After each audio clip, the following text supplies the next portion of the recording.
السلام عليكم ورحمة الله وبركاته. الحمد لله نحمده ونستعينه ونستغفره ونعوذ بالله من شرور أنفسنا من يهد الله ومن يضلله فلا مضل له. أشهد أن لا إله إلا الله وأشهد أن محمدا عبده ورسوله. أعوذ بالله من الشيطان الرجيم. بسم الله الرحمن الرحيم. يا أيها الذين آمنوا ادخلوا في السلم كافة. بسم الله الرحمن الرحيم. إن الصلاة ونسكي ومحياي ومماتي لله رب العالمين. সর্বপ্রথমে সেই মহান রব আল্লাহ তাআলার শুকরিয়া আদায় করছি, আলহামদুলিল্লাহ। তারপরে আমি যে কালামে পাক থেকে দুটি আয়াতের দুটি অংশ তেলাওয়াত করেছি, তার অতি সংক্ষেপে দুটা কথা বলবো। এক, ইয়া আইয়ুহাল্লাযীনা আমানু উদখুলু ফিস-সিলমি কাফা। আল্লাহ তাআলা আমাদেরকে বলছেন, তোমরা হে ঈমানদারগণ, তোমরা ইসলামের ভিতর পরিপূর্ণ প্রবেশ করো।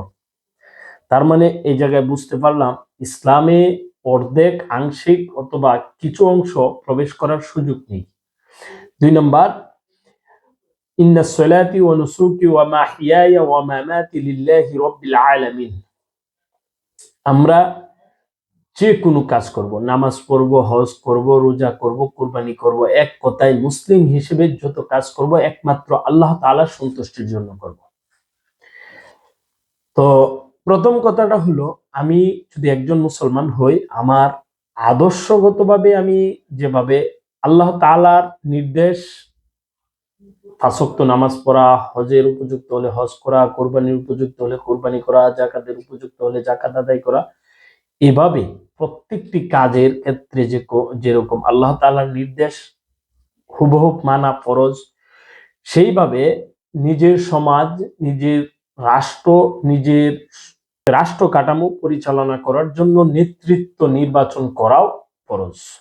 যারা আল্লাহ তাআলার আইন দিয়ে রাষ্ট্র পরিচালনা করবে তাদেরকে সমর্থন করা, তাদের দেওয়া, তাদেরকে সেই রাষ্ট্র ক্ষমতায় যাওয়া সময় পর্যন্ত সমর্থন করা, এটা হলো আমাদের দায়িত্ব। এখন আমাদের যদি সমর্থনে, আমি একজন মুসলমান হয়ে যদি আমি এমন একজনকে সমর্থন করলাম যে সমর্থন পেয়ে অন্যায় করলো, চুরি করলো, ছিনতাই করলো এবং কি জনগণের হাজার হাজার কোটি টাকা বিদেশে পাচার করলো, এই অপরাধের দায় আমি একজন মুসলিম হিসেবে কাল কিয়ামতের দিন এড়াতে পারবো না। আল্লাহ তাআলা যখন আমাকে পাকড়াও করবেন, তাহলে আমি এর জবাব না দিয়ে সামনে এগোতে পারবো না। এই জন্যই আল্লাহ তাআলা বলছে, তোমরা পরিপূর্ণ রূপে ইসলামে প্রবেশ করো। এই জায়গায় আমাদের কোনো কম্প্রোমাইজ করার সুযোগ নেই, কোনো ছাড় দেওয়ার সুযোগ নেই যে রাজনীতি ইসলামে নেই। যে বলবে এই কথা রাজনীতি ইসলামে নেই, সে পরিপূর্ণ ইমানদার নয়।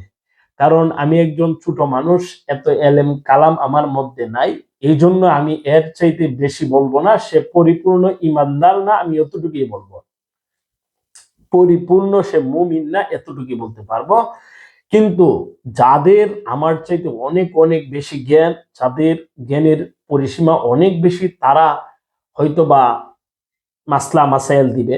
তবে আমি যতটুকু বুঝতে পেরেছি, আল্লাহ তাআলা বলছেন, হে ঈমানদারগণ, তোমরা পরিপূর্ণরূপে ইসলামে প্রবেশ করো। এই এতটুক বোঝার মাধ্যমে আমি বুঝতে পেরেছি কোরআনে যা আছে তা সব মেনে নেওয়াই আমার ইমানি দায়িত্ব। আর আমি যদি তার থেকে কিছু অংশ বাদ দেই, তাহলে আমি পরিপূর্ণ ইমানদার নই। তো সর্বশেষ আমি প্রত্যেকটি মুমিনকে, প্রত্যেকটি মুসলমানকে এই কথাই বলবো, আপনারা আল্লাহ তাআলার দ্বীন কায়েমের জন্য যে কাজ, যে প্রচেষ্টা করার প্রয়োজন সেটা করুন। আপনার প্রচেষ্টা ব্যর্থ হলেও আল্লাহর প্রচেষ্টা ব্যর্থ হবে না। আপনি আল্লাহ তাআলার কাছে এতটুকু বলতে পারবেন, হে আল্লাহ, তোমার জমিনে তোমার দ্বীন কায়েমের জন্য আমি চেষ্টা করেছিলাম, আমি পারি নাই, আমার যতটুকু সামর্থ্য ছিল আমি অতটুকু করেছি। আল্লাহ তাআলা হয়তোবা, যদি আল্লাহ তাআলা রহমান, আল্লাহ তাআলা রহিম, আল্লাহ তাআলা গাফফার, গাফুরুর রহিম, ক্ষমা করেও দিতে পারেন। আমাদের ঈমানকে আল্লাহ তাআলা সর্বদাই মজবুত এবং ঈমানদার অবস্থায় থাকার তৌফিক দান করুন। আসসালামু আলাইকুম ওয়া রাহমাতুল্লাহি ওয়া বারাকাতুহু।